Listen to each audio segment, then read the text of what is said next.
एक मजदूर अपनी 14-15 साल की बेटी की शादी एक मजदूर से कराता है। इसमें कोई बड़ी बात नहीं है। एक मजदूर की बेटी की किस्मत में एक मजदूर की पत्नी बनना ही तो लिखा हो सकता है। लेकिन इस लड़की को एक मजदूर की पत्नी बनना मंजूर नहीं था। उसे अपनी किस्मत मंजूर नहीं थी। वो अपने शराबी और मार पिटाई करने वाले पति से तंग आकर उसके घर से भाग जाती है।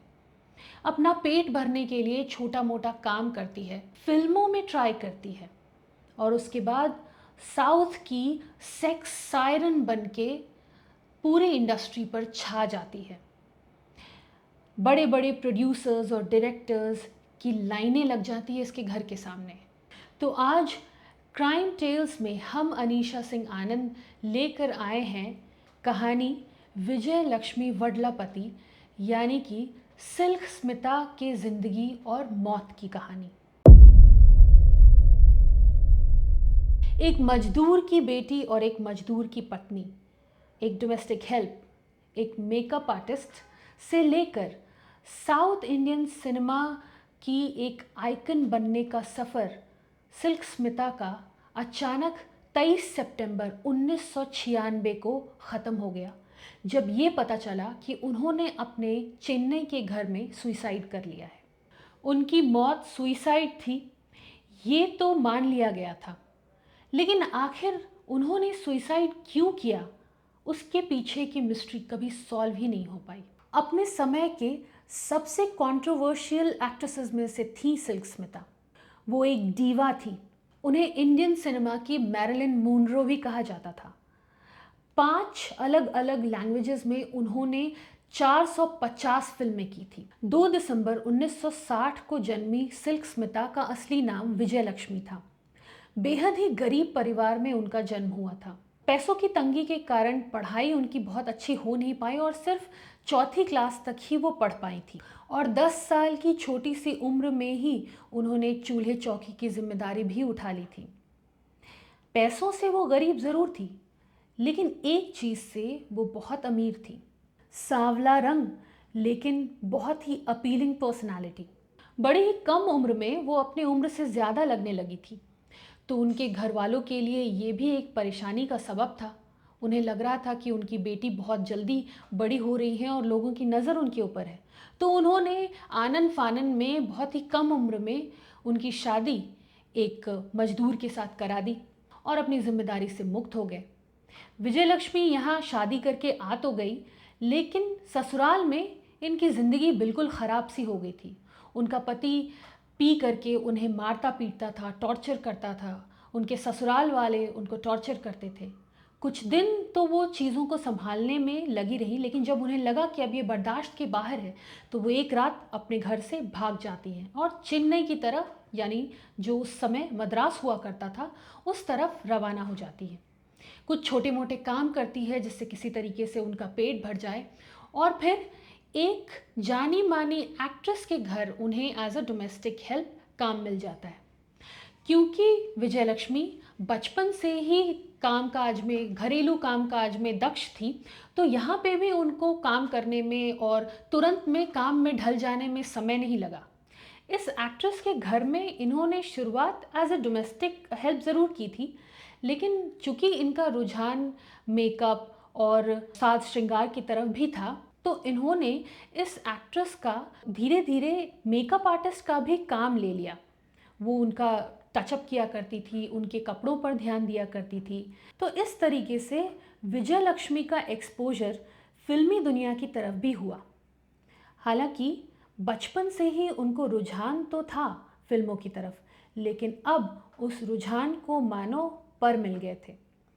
जब इन एक्ट्रेस के यहाँ मीटिंग्स होती थी, डायरेक्टर्स प्रोड्यूसर्स आते थे, तो वो मजाक मजाक में विजय लक्ष्मी को ये भी कहते थे कि तुम इतनी अच्छी दिखती हो, तुम्हारी पर्सनालिटी इतनी अलग सी है, तुम क्यों नहीं फिल्मों में ट्राई करती हो।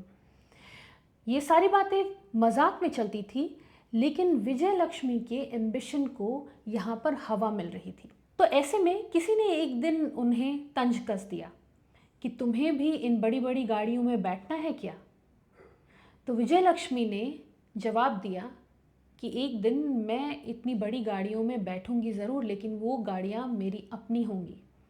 जिसने भी ये बात पूछी थी, विजयलक्ष्मी के उस जवाब से उसे हंसी आ गई थी, क्योंकि उसे लगा था कि विजयलक्ष्मी मजाक कर रही थी। लेकिन विजयलक्ष्मी के लिए ये मजाक नहीं था। उसने एक्चुअली में अब इस काम को सीरियसली लेना शुरू कर दिया था। वो अब डायरेक्टर्स प्रोड्यूसर्स को अप्रोच करने लगी, उनसे काम मांगने लगी। तो उन्हें कुछ छोटे मोटे अनक्रेडिटेड काम भी मिले। लेकिन उनकी किस्मत असल में तब चमकी जब उन्हें एक दिन एक लेट एक्टर प्रोड्यूसर विनु चक्रवर्ती ने एक आटा चक्की पर देखा, एक फिल्म स्टूडियो के पास। विनु चक्रवर्ती ने विजय लक्ष्मी को देखकर ही भाप लिया था कि उनमें एक बहुत ही बड़ा एक्स फैक्टर है। उन्होंने अपनी पत्नी से विजयलक्ष्मी के बारे में बात की और अपनी पत्नी को कॉन्फिडेंस में लेकर विजयलक्ष्मी को अपने संरक्षण में ले लिया। उन्हें डांसिंग के क्लासेस में एडमिशन कराया, एटिकेट के क्लासेस में एडमिशन कराया, एक्टिंग के क्लासेस में एडमिशन कराया और उनकी प्रॉपर ट्रेनिंग की शुरुआत की।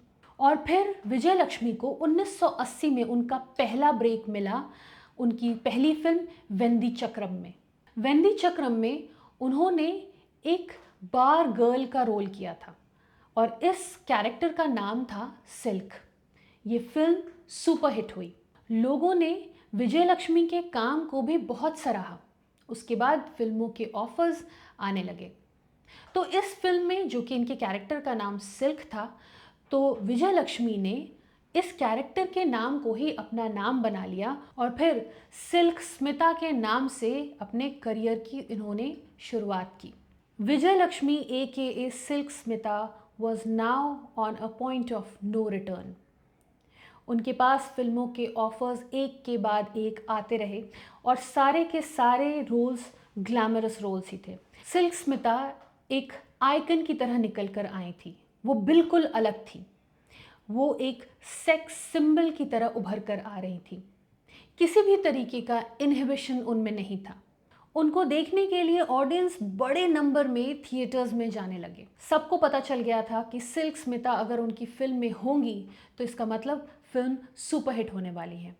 बड़े बड़े सुपरस्टार्स जैसे कि रजनीकांत, कमल हासन अब प्रोड्यूसर्स और डायरेक्टर्स को बोलते थे कि उन्हें सिल्क स्मिता को अपनी फिल्म में लेनी चाहिए ताकि फिल्म हिट हो जाए। सिल्क स्मिता का एक आइटम नंबर यानी कि गारंटी कि फिल्म हिट होगी ही। रजनीकांत के साथ उनकी फिल्म मोंडरो मुगम में वो एक अल्टीमेट सिंबल ऑफ सेंशुअलिटी बन गई। उसके बाद उनकी सुपरहिट फिल्मों की लाइन लगती चली गई। 1980 और 90 के दशक में सिल्क स्मिता एक रेज थी अपने बोल्ड चॉइसेस के कारण। उन्होंने बहुत बड़ी बड़ी नामी फिल्मों में काम किया, जैसे कि कीर्तम, Mafia, Justice Raja, Antham, Lockup Death, Karma, Gentleman Security. एक फिल्म हिस्टोरियन की अगर माने तो अगर कोई फिल्म ठंडे बस्ते में चली गई है तो उसमें बस एक सिल्क स्मिता का आइटम नंबर ऐड कर देने से ही वो फिल्म बिक जाती थी। इस तरीके का रेज था सिल्क स्मिता का। उन्हें साइन करने के लिए उनके घर के बाहर डायरेक्टर्स और प्रोड्यूसर्स की होड़ लगी रहती थी। एक दिन में वो 3-3 शिफ्ट्स में काम करती थी और एक एक आइटम नंबर के लिए वो 50,000 रुपये चार्ज किया करती थी, जो आज की डेट में 50 लाख के बराबर है। लेकिन सिल्क स्मिता हमेशा से चाहती थी कि वो अब इन ग्लैमरस रोल्स से शिफ्ट होकर कुछ सीरियस कैरेक्टर रोल्स भी करें, जिससे उनके एक्टिंग स्किल्स को और वेरिएशंस मिले। लेकिन ऐसा हुआ नहीं। हालांकि शोहरत उनके पास खुले दिल से आ रही थी, खुले हाथ से आ रही थी, और जैसे जैसे शोहरत बढ़ती चली गई वैसे वैसे लोगों में रूमर्स उठने लगे कि सिल्क स्मिता के ऊपर अब सक्सेस चढ़ रहा है, उनके दिमाग पर चढ़ रहा है। उनके बारे में अफवाहें उड़ने लगी, लोग बातें करने लगे कि वो अब अपने कोस्टार्स के साथ बदतमीज़ी करती हैं, वो अपने डायरेक्टर्स और प्रोड्यूसर्स को भी इल ट्रीट करती हैं, मीडिया को बैश करती हैं, बहुत ही रूथलेसली उनके साथ बिहेव करती हैं। लेकिन अगर कुछ ऐसे डायरेक्टर्स की माने जिन्होंने उनके साथ बहुत ही क्लोजली काम किया था, तो उनका मानना था कि silk Smitha was a thorough professional. In fact silk Smita ने खुद फिल्म फेयर को एक इंटरव्यू दिया था जहाँ पे उन्होंने कहा था कि उनके बारे में जो बातें निकल कर आ रही हैं वो सब झूठी हैं। अगर वो अपने डायरेक्टर्स और प्रोड्यूसर्स को इल ट्रीट करती तो उनके पास इतना काम आता ही नहीं। वो उस इंटरव्यू में कहती हैं कि ये बात सच है कि मैं चाहती हूँ कि मुझे और सीरियस रोल्स मिले, ग्लैमर रोल से मैं एक शिफ्ट लूँ, लेकिन इसके लिए मैं अपने प्रोड्यूसर्स और डायरेक्टर्स को डिसप्लीज़ नहीं कर सकती। मैं आज जो भी हूँ उन्हीं की वजह से हूँ। उन्होंने मेरे टैलेंट को एक्सप्लोर किया जिसके कारण उनको भी मुनाफा हो रहा है और मुझे भी मुनाफा हुआ है।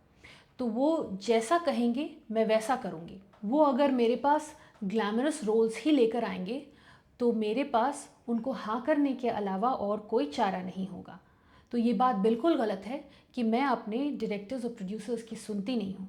और जब उनसे पूछा जाता है कि आपके बारे में फिर ऐसी बातें क्यों निकल कर आ रही हैं, लोग आपके बारे में ऐसी कहानियाँ क्यों बना रहे हैं, तो वो कहती हैं क्योंकि लोग उनसे जेलस हैं। महज 4 साल के करियर में उन्होंने 200 से भी ज़्यादा फिल्में की हैं।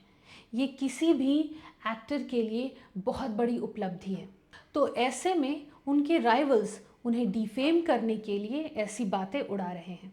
फिल्म फेयर में दिए हुए उस इंटरव्यू में सिल्क स्मिता बार बार इस बात को दोहराती हैं कि उनका अल्टीमेट एम्बिशन एक बहुत अच्छी कैरेक्टर एक्टर बनना है, ताकि उनके आर्ट को, उनके स्किल को एक वेरिएशन मिल सके और उनकी ऑडियंस उनके और रूपों को भी देख सके। लेकिन ऐसा नहीं हुआ। उन्हें अंत अंत तक सिर्फ उसी तरीके के रोल्स मिलते चले गए। और एक समय ऐसा आया जब ऑडियंस के चॉइसेस भी बदलने लगे। अब लोग सिल्क स्मिता को स्क्रीन पर देखकर बोर भी होने लगे थे, क्योंकि एक फीमेल एक्टर के लिए उसकी शेल्फ लाइफ स्क्रीन पर बहुत कम होती है। तो सिल्क स्मिता को अब एक ही तरह के कैरेक्टर में, एक ही तरह के रोल्स में देख देख कर ऑडियंस भी बोर हो चुकी थी। अब वो वेरिएशंस देख रही थी। तो जैसे जैसे उम्र ढलने लगी, सिल्क स्मिता के पास काम भी आने बंद होने लगे। और अब धीरे धीरे एक दौर आया जब उनके लाइफ में फ्रस्ट्रेशन आने लगा। कई सारे फेल्ड रिलेशनशिप उन्होंने लाइफ में देखे। उन्होंने फिर एक डायरेक्टर के साथ शादी कर ली और इस शादी के बाद उन्होंने फिल्म प्रोडक्शन में भी वेंचर किया, लेकिन उनका ये वेंचर फ्लॉप हो गया। लोगों की माने तो करोड़ों रुपए जो इन्होंने कमाए थे वो सब लॉस में चले गए। अपने पति के साथ भी इनके रिलेशनशिप बहुत अच्छे नहीं होने लगे। और फिर दिन आया 23 सितंबर 1996, जब लोनलीनेस और डिप्रेशन में सिल्क स्मिता ने अपने चेन्नई के घर में सुसाइड कमिट कर लिया। पुलिस इन्वेस्टिगेशन में उनके डेथ को सुसाइड मानकर बंद तो कर दिया, लेकिन एक्चुअली में सिल्क स्मिता क्यों मरी, उन्होंने खुदकुशी का ये स्टेप क्यों लिया, ये किसी को नहीं पता चला। सन 2011 में एकता कपूर ने सिल्क स्मिता के ऊपर एक फिल्म बनाई, डर्टी पिक्चर। ये फिल्म हिट हुई और फिर 2 और भाषाओं में इनके ऊपर फिल्म बनी, कन्नड़ा और मलयालम, और दोनों ही फिल्में भी हिट थी। सिल्क की ज़िंदगी और मौत की कहानी जब जब स्क्रीन पर चली वो हिट हुई। लेकिन 23 सितंबर 1996 को सिल्क की जो कहानी ख़त्म हुई, वो क्यों ख़त्म हुई, इस बात का जवाब किसी के पास नहीं है। अपनी मौत के एक दिन पहले उन्होंने अपनी करीबी दोस्त अनुराधा को फ़ोन किया था, जो कि पेशे से एक एक्टर और कोरियोग्राफर थी। दोनों में बातचीत हुई थी और अनुराधा ने उन्हें प्रॉमिस किया था कि वो अगले दिन उनसे मिलने के लिए ज़रूर आएंगी। और जिस दिन उन्होंने खुदकुशी की थी, यानी कि 23 सितंबर 1996, उस दिन वो वेटरन एक्टर रविचंद्रन को कई बार कॉल कर रही थी, लेकिन रविचंद्रन शूट में बिज़ी थे। उन्होंने दोबारा सिल्क को कॉल बैक भी किया, लेकिन ख़राब लाइन की वजह से दोनों में बातचीत नहीं हो पाई। उन्हें लगा कि ये एक रेगुलर कॉल था, तो उन्होंने सोचा कि जैसे ही वो फ्री होंगे वो उनसे बात करेंगे। और अगले दिन खबर आई कि सिल्क स्मिता ने अपने घर में सुसाइड कमिट कर लिया है।